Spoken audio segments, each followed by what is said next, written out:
Alright folks, we are back for round 2 on the play, and that hand is great.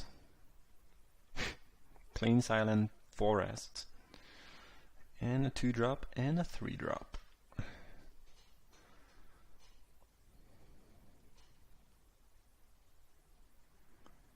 Yeah, sure.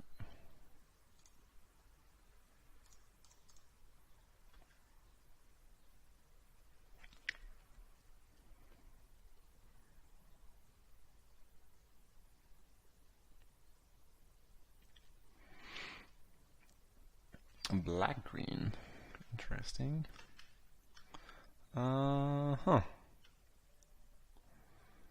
That's interesting.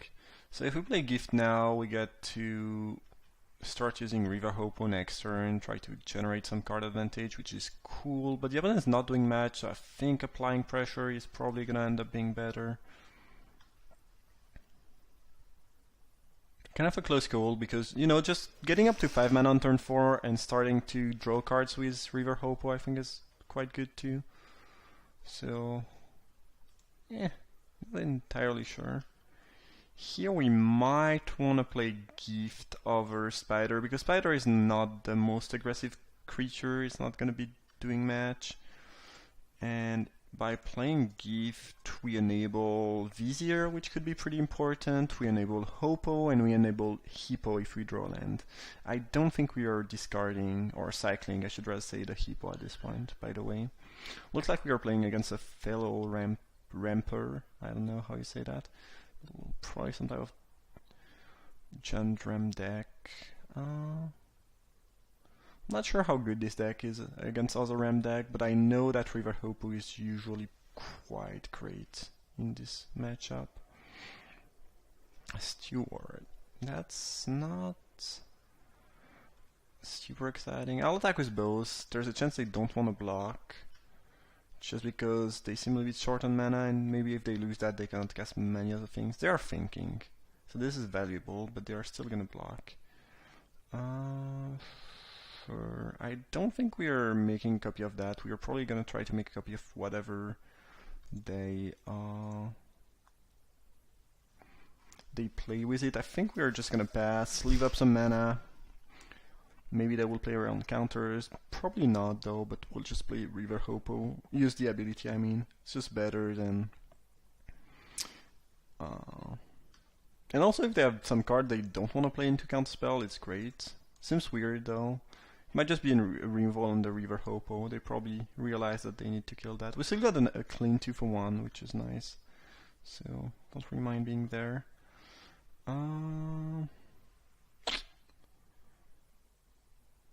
Okay. Do we cast out the Ritualist? Kinda like that. I feel like they probably need the mana from the Ritualist to do stuff. If they cast something bigger, we can always copy it anyway. And this uses our mana better, and we can cast Fanbearer, which can also deal with other annoying creatures. So I think we might just want to do that.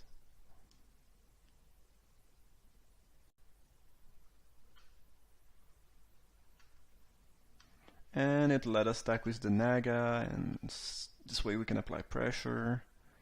I think it's just fine. And if they play a big creature, we can just tap it with Fanbearer and copy it with Vizier, so it's like, it's kind of fine.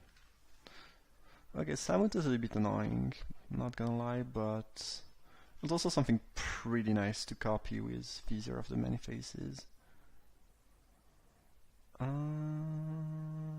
Still no land, alright. I guess we'll copy Samut and beat down.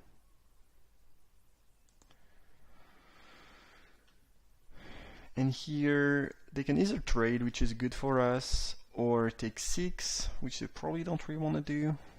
Yeah, I figured that match.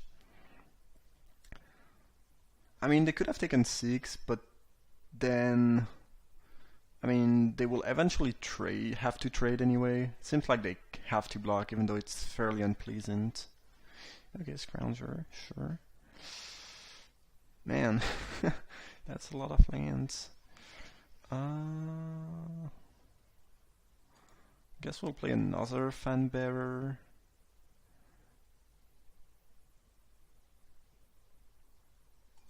A Steward of Solidarity and pass with fan bearer mana open.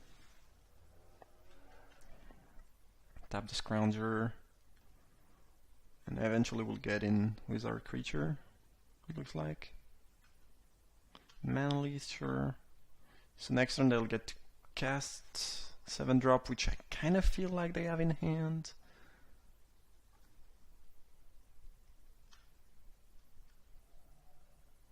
Would make sense for them to have a 7-drop, I think, here. Devotee of Strength. What do we do?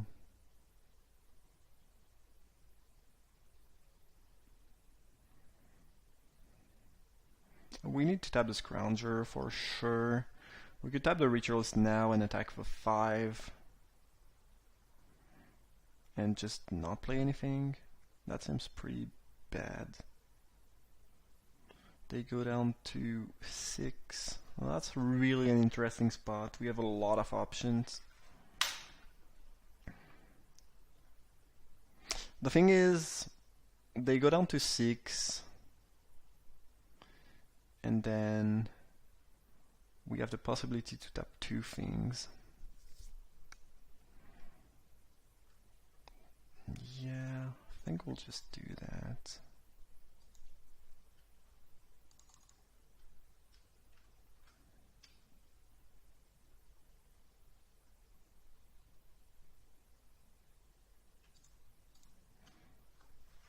Kind of depends on what they are doing. If they cast a Sifter Worm next turn and get a bunch of life, maybe this is not the best, but not a ton we can do around that anyway. God Pharaoh's Gift, that's a problem. It means we really have to win this pretty quickly.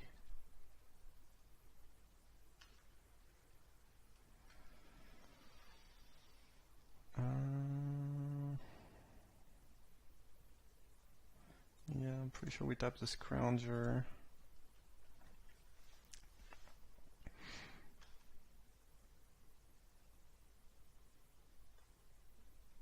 Take 8. Being stuck on land has been really painful. I mean, it's great that we have a bunch of things to do, but we really need some spell. I mean, some land, a little bit more mana to work with. I can put them down to 1, but it's not gonna be good enough. We could copy the Samut, attack with everything, and then what happens? They take 4. That's not very good. It's not good enough.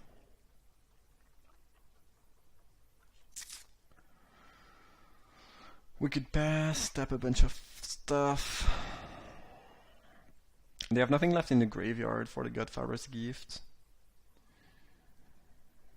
We could play 1 creature, Devotee of Strength maybe, and tap only 1 of their thing. We don't really want to take 8 from Samut, and we don't really want them to gain 3 though.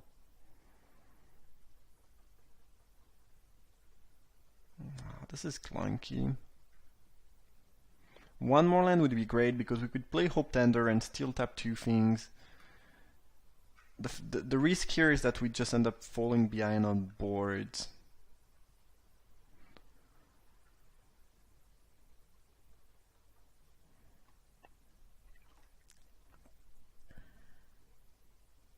Steward of Solidarity helps a little bit with that, but... And we don't have lethal. Even if we tap 2 things now, 2 things during their turn, they just have to play 1 creature and then we don't have lethal. So we're not really going anywhere, but we can't really let them attack either. We could play our own Samut, attack. They would have to trade most likely.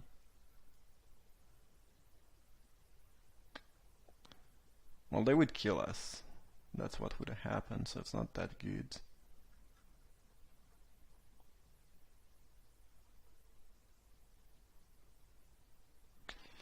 But we copy Samut, then everything has haste, which is pretty relevant. They can't really attack with the Scrounger because we block it with Samut. But then if they have any reinvol, it's really gonna go badly for us.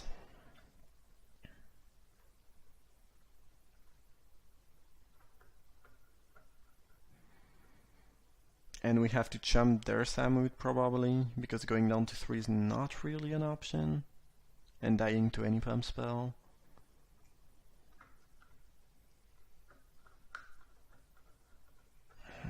We can chump block with the Steward token. Best case scenario, they don't have a reinvol, they can attack with Scrounger, we chump block with Steward token. We are not really getting anywhere though. I think we need to wait, unfortunately, and just tap stuff with Fan Bearers. This is looking super duper green though. I think we really needed the land here so we could go tap 2-thing now, tap 2-thing during our turn, attack with Hope Tender, Naga and Steward and win. Or Steward token, I guess. But now,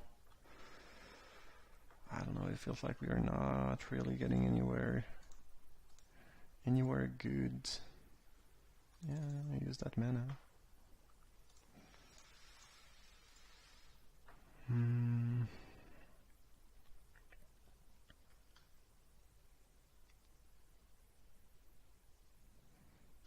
Velocipede. Sure. I think we are making a token. Hopefully we can draw a land. Play Hope Tender, tap 2-thing next turn again. I don't think they can afford to attack with Velocipede anyway. What happens if we copy the Samut, their Samut now? We attack, they block here and there. Yeah, nothing great. Just checking, just checking. Alright, we got the land, so next turn we can go for the same move, and afterwards most likely kill them. Potentially kill them, I don't know. Kinda depends on what's left in their hands. If they had just a couple cheap reinvol, I don't think we'll be winning, but if they had some cheap reinvol, those Fan Bearer would have died a long time ago, I think, so... Looks like we might be getting there. And if they attack with Velocipede, probably jumping with Warrior just to play around the Inferno Jet. Yeah. They almost for sure have Inferno Jet. And Warrior doesn't really change us killing them or not. Here. Chandler is initiate. I don't think you make it a stack unless you have the jet in your hand. That seems overly aggressive. Yeah, alright. We drew that.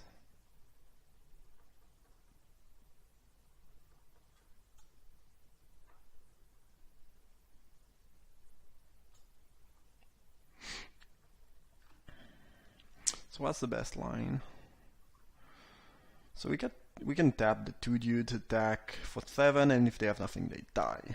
That's, you know, that's pretty clear. Now we could tap 1 thing, play a Samut, and attack. They must block Samut.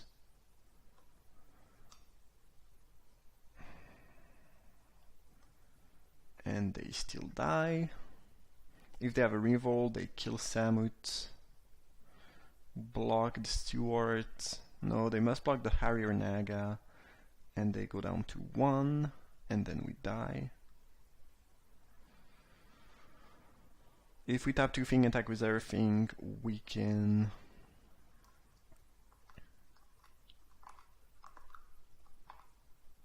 play the Devotee afterwards, which can jump Thamut, and then we take 10 down to 1. Just making sure to play the best way. So probably that looks like I don't think they have the reinvol. I'm pretty sure they don't have it. I think it would have gotten used a long time ago, but in case they do, the best line is probably tap tap, attack with everything. They must kill one of our dudes to survive. Then we can play the Devotee to jump Samut, and we still don't die. We're probably potentially not winning, but yeah. Let's just go for that line. And there's a chance their last card is Inferno Jet, given how they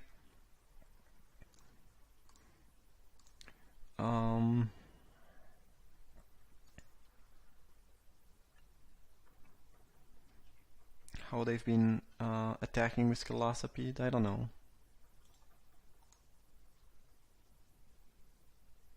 Technically, I should have attacked before I was tapping their dude, by the way, to play around stuff like Decision Paralysis. They have a reinvol indeed, and it's a farm. So it's kind of the worst case scenario. Because now if they draw a creature, they can loot it away, reanimate it, and kill us. Because this would be... Well, I guess everything has haste, I guess. So we need them to not have a creature in their top 3 cards, and that seems like a lot of things to be asking for. 5, 10, yeah.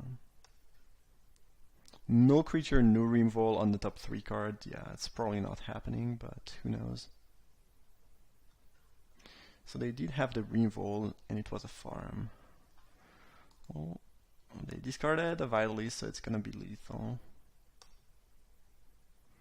And they have that too. Okay, well, I think it was still right to go for the kill because it seemed unlikely that they had cheap reinvol at this point. I think they drew it pretty late, and we had an option if they had a reinvol, but to survive. But we would need them to not draw a card. The reinvol was far market though, so I think this game was just. And if we let this game go for longer, we are losing it too.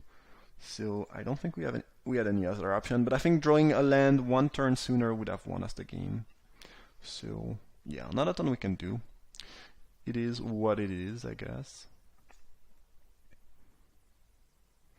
I don't think we are standing in the red for this matchup. I could see wrapping being decent, as it can deal with stuff without putting the said stuff in the graveyard right away. Don't think Giant Spider is good in this matchup. I think we'll just submit that.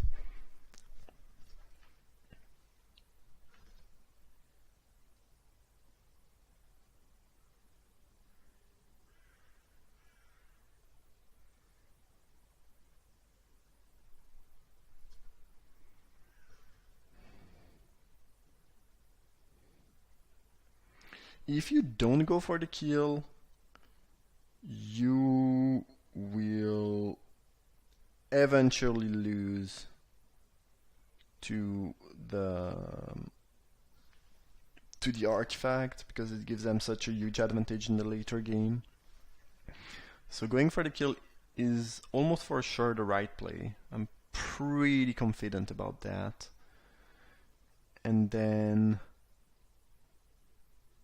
I guess if you use Samut, they would have killed Samut. We would have been left with a mana.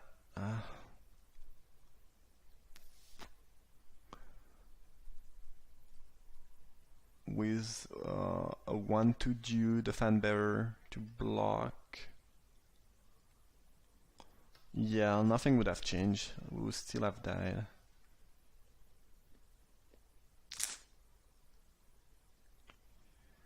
Yeah, this is another card that kind of breaks the mirror, or you know, that kind of destroy other mid-range deck, a little bit like Approach of the Second Sun. These cards are almost impossible to beat unless you have the right answer. When you are playing, you know, kind of mid-range ramp against mid-range ramp. And you know, these are just rares you are not gonna beat, I think.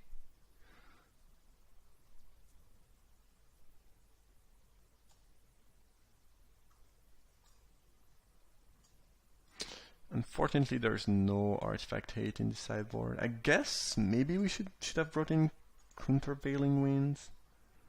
It might just have been a better option than the wrapping. So if we go to game 3, maybe I'll do that. This hand is fine. Yeah. That might have been a mistake here.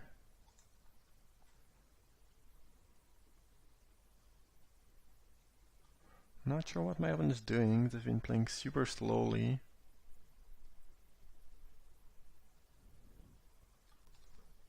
I mean, we've been taking a little bit of time to think too, but it was, you know, on a very difficult turn. Here they're taking a lot of time where, you know, when there's just nothing that has to be done. So I'm not sure what's going on.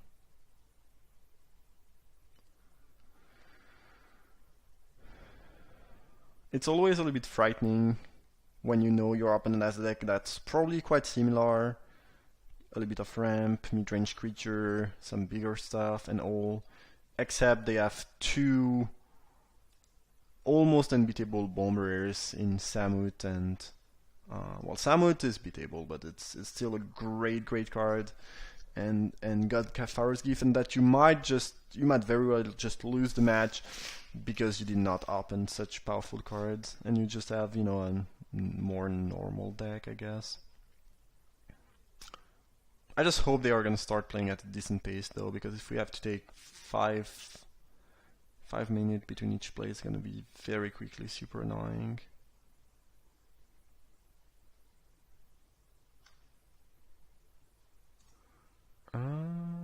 Yeah, I think we just Beneath the Sand. No, probably just play the Naga, actually. Looks like they are only splashing for blue, so I don't really expect a counterspell, and this let us pressure them the most, so I think it should be better. And now it's pretty cool because we can actually go for Gift of Paradise land and cycle the Beneath the Sand because we'll probably not need it. I don't know what's going on. Maybe they're lagging? I don't think I'm lagging. No, I'm definitely not lagging. It's just the opponent taking a lot of time to do nothing for some reason. Alright.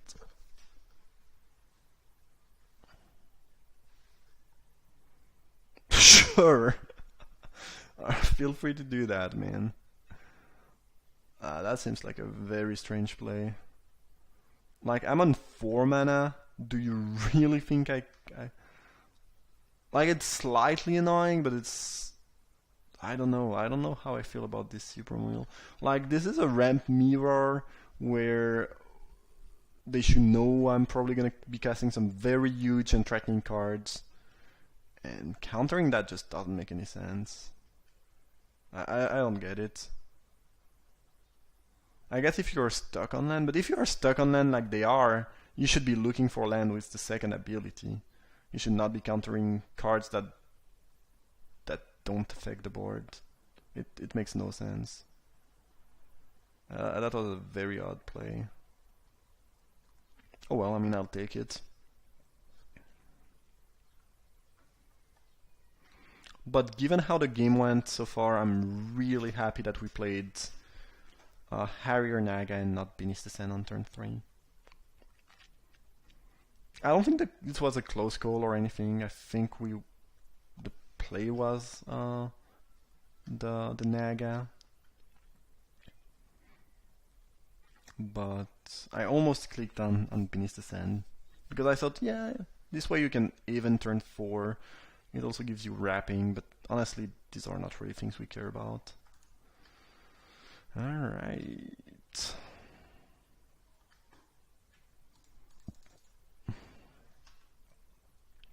Now they are in a lot of trouble. I mean, they've been in a lot of trouble for a couple turns now. I mean, in a little bit of trouble, I guess, by missing land drop, but now they are in a lot of trouble. And I think they'd be in a much better spot if they had Super Wheeled to search for some lands. So I really highly disagree with that play.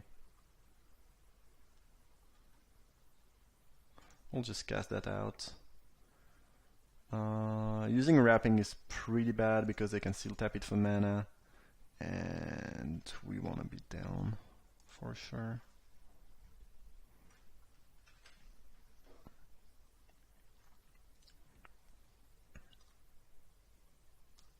Sure.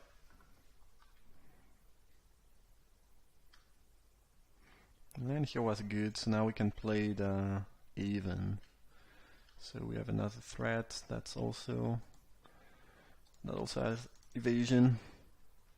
Honestly, I'm not. Sometimes I feel bad about winning against mana screwed opponents, but here I really don't. Like, I think they would be in a pretty good spot to maybe not win, but at least play a very fair games if they had played their Supreme Wheel well.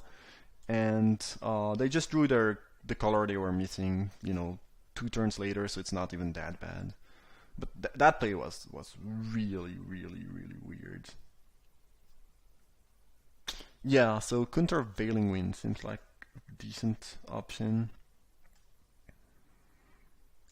And maybe we could just the wrapping, which are not that exciting, I guess. Or maybe we could just cut one Hippo on the draw. I mean, it's not really a matter of drawing or playing, but I don't think this is a matchup that we win by having a super high threat density. And I think drawing a couple Hippos in the opener could be clunky, so... There are some matchups where, especially against a control deck with a lot of removal, where you really want as many threats as you can. And since this cycle, I think playing 4 in the main is reasonable. I would not play 5. I think 3 is maybe the right choice, but 4 is, I think it's not completely wrong, if anything. However, here, it's more about curving out and having a decent draw, so I believe we should do that. Hope Tender, again, I think I've said that round 1 is pretty nice with Gift of Paradise. So that was a cool thing to get. I think we'll attack here. I'd rather, in this spot, I might actually rather have them abrade the Fan Bearer than the Hope Tender. But they might not know that. No, I guess it's the same. They can abrade my Hope Tender. It's fine. It's gonna give me the turn 4 Hippo, I guess, or turn 4 Vizier. Well, I'll get the turn 4 Vizier no matter what, I guess. We are bidding down here. I guess we should play around the 3/2 flash creature by not attacking with Fan Bearer. There is it's so unlikely that I have it because it's so bad and it's a Ram deck. They probably never have it. But so we probably just lost 1 damage, but on the very, very small chance that they do have it, if they have it, it's such a blowout, it's so awful for us, I really don't want to take the chance. Again, extremely unlikely, but really not something I want to see happen here. Okay, what to do, what to play. So we could just play a Hippo. I think we would have to no, never mind, we have 6 mana, even if we don't exert. Or we could tap the Ritualists during their upkeep, which is kind of decent, and play a Vizier or a Naga. That just doesn't seem that appealing. I think we are just in the market to play the Hippo and apply pressure, basically.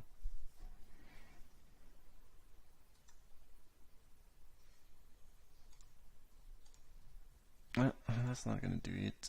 I need some green. And if they play a big worm, we can just copy it next turn and tap it with Fan Bearer, something along these lines.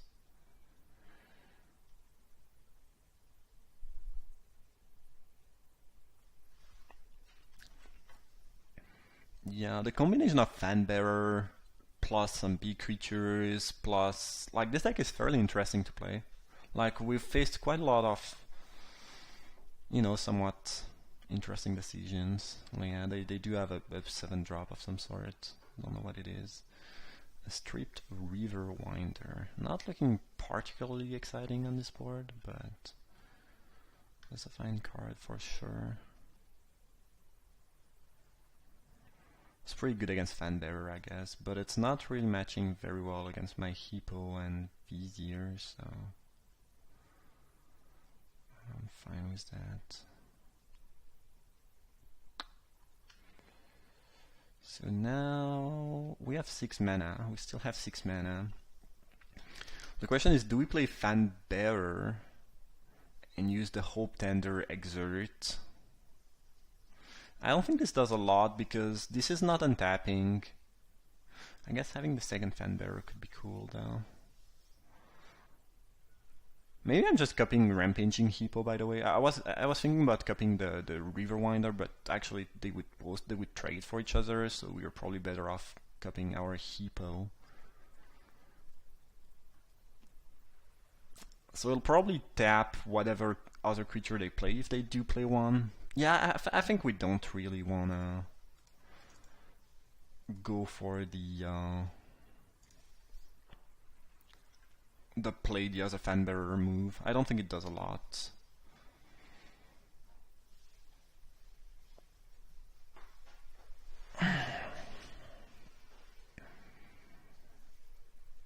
Colossopede, sure, no problem.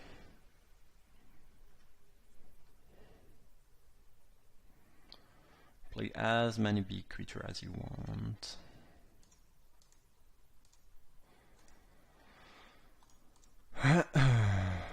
As long as they don't have X-proof.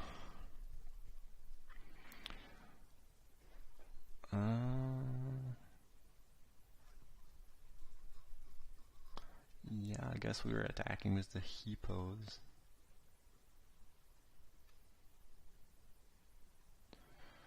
I don't think there's any reason to attack with Hope Tender. It doesn't really make sense. They would just eat it and they took it. Ooh. And you will need a lot of things to come back here. Okay, so yeah, I guess we just go Harrier Naga, Fanbearer. And now the question becomes, I mean, we will want to tap that. Now, what is it good to tap it upkeep? Probably. Like, we don't really care about them having Colossopede. Like, they are not gonna attack with it anyway, and we can tap it on the following turn. Them having Ritualist could let them cast something like Overwhelming Splendor, I guess, which would win the game. Sandworm Convergence I don't think wins the game at this point. I think they are too far behind. If we tap Ritualist and they have an instant speed spell they cast upkeep, it's not that great, but at the end of the day it's probably fine. It's a pretty close call again.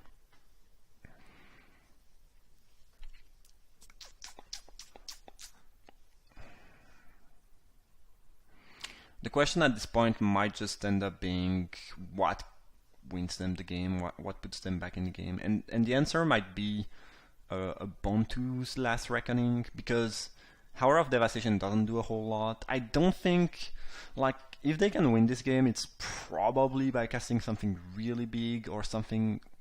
Like, they will probably get to cast something with the mana of Ritualist upkeep, but I don't think that's gonna do a whole lot anyway.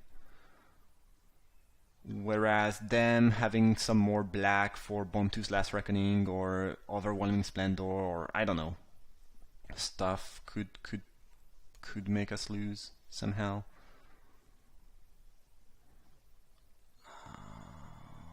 Alright, yeah.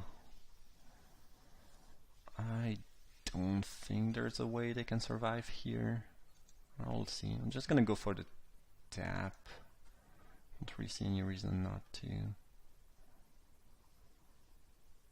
And we'll attack with everything. Using Ambuscade is actually...